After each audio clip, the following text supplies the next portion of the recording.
chaque guerre, l'information obéit à des principes qui visent à conditionner l'opinion publique et à manipuler.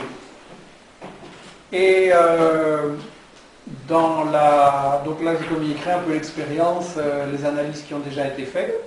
Et dans la troisième partie, nous proposons qu'il y ait une discussion autour du titre de la séance, qui est Médias et Gaza, que pouvons-nous faire? Et donc là, on va discuter très concrètement qu'est-ce qui nous semble possible et nécessaire de faire et voir comment on peut organiser des choses avec ça. L'équipe d'investigation est une petite équipe, dont certains membres sont ici, d'autres, comme c'était en dernière minute, n'ont pas pu se libérer, mais bon, c'est une petite équipe. Mais on a toute une conception d'un travail bénévole. On n'a pas des journalistes payés, on n'en aura pas, les traductions sont bénévoles, mais on a l'expérience qu'avec les efforts de beaucoup de gens, comme on dit, les petits ruisseaux font les grandes rivières, et on a l'expérience qu'on peut arriver à quelque chose, et donc on voudrait parler de ça avec vous et écouter. Donc voilà, en 3 parties l'après-midi. Bien. J'ai indiqué au début, mais je répète pour les nouveaux arrivants, l'équipe de Florian et de Guilhem qui va me filmer, va aussi enregistrer les déclarations que vous avez.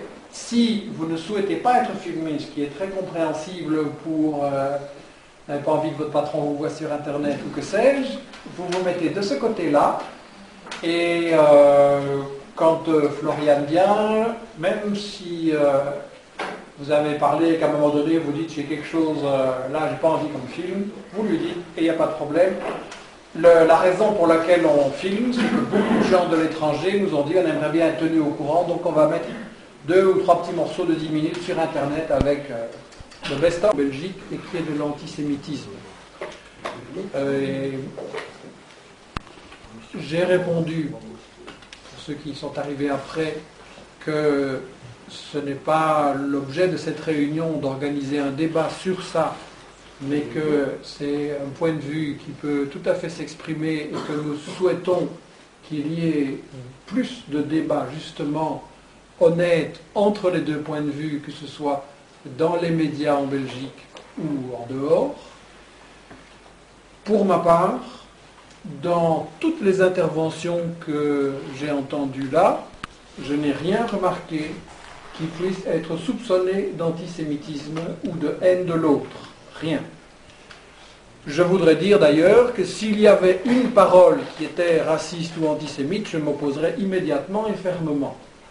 J'ai participé à des débats récemment avec Tariq Ramadan dans la mosquée de Lille. Il y avait 1 millier de personnes. Dans une réunion organisée par Présence musulmane de Belgique à Molenbeek, la semaine dernière, il y avait 1300 ou 1400 personnes.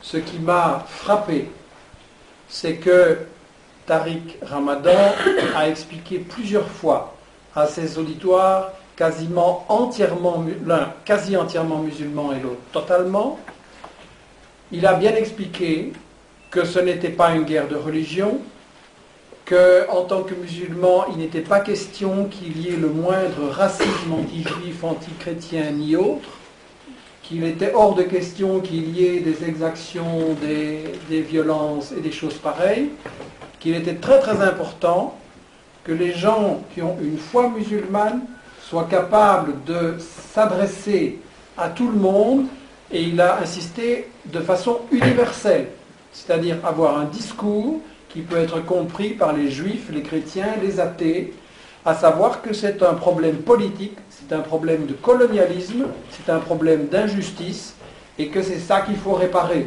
J'ai ajouté, avec mon expérience de l'Amérique latine, que ce n'est pas un problème entre arabes et juifs.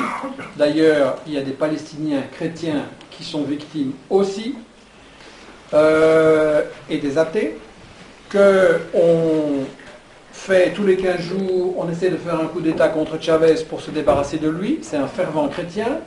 Evo Morales est un Indien avec les croyances de son peuple, et lui aussi on essaye de le tuer, de le renverser, de se débarrasser. les États-Unis, mais aussi la presse occidentale, qui diabolise ces gens. Et donc là, je voudrais qu'on m'explique évidemment pourquoi ça se fait partout. Et ça montre que c'est une dimension globale.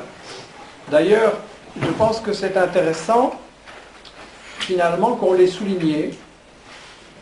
L'urgence, évidemment, c'est que nous voulons la justice dans l'information pour les gens de Gaza, pour arrêter la guerre, pour rendre justice, pour que la vérité soit connue. Mais nous savons bien que même s'il y a un cessez-le-feu le plus vite possible, ce que je souhaite, le conflit ne sera pas terminé, que ça reprendra tôt ou tard. Et nous savons bien aussi que les règles qui font qu'on n'informe pas correctement sur Gaza étaient d'application dans le cas de l'Irak, étaient, comme on l'a dit, d'application dans le cas de la Yougoslavie, sont d'application quand on diabolise Chavez, Evo Morales ou les gens du Congo, où en fait c'est un grand conflit nord-sud, c'est un grand conflit des pays riches qui prétendent avoir encore le droit de coloniser le reste de la planète. Et je pense que, évidemment qu'il faut combattre la haine de l'autre, mais il est impossible de combattre la haine de l'autre si on ne commence pas par dire que le colonialisme est inacceptable, que s'installer sur une terre en disant « vous dehors parce que Dieu ou qui sais-je a dit que cette terre-là elle est à nous », dire « vous dehors » à des gens qui habitent là depuis des siècles, ça c'est inacceptable et on ne peut pas espérer supprimer la haine de l'autre et arriver à une coexistence harmonieuse, ce qui est à mon avis notre but à tous ici. On ne peut pas y arriver si on ne dit pas la vérité. Oui, il y a eu du colonialisme, il y a encore du colonialisme, et ça, on ne peut pas l'accepter. Il n'y a pas de justice, il n'y a pas d'harmonie possible si on accepte le colonialisme et l'expulsion de leurs terres de tous ces gens. Je pense que en quoi je peux vous être utile avec l'expérience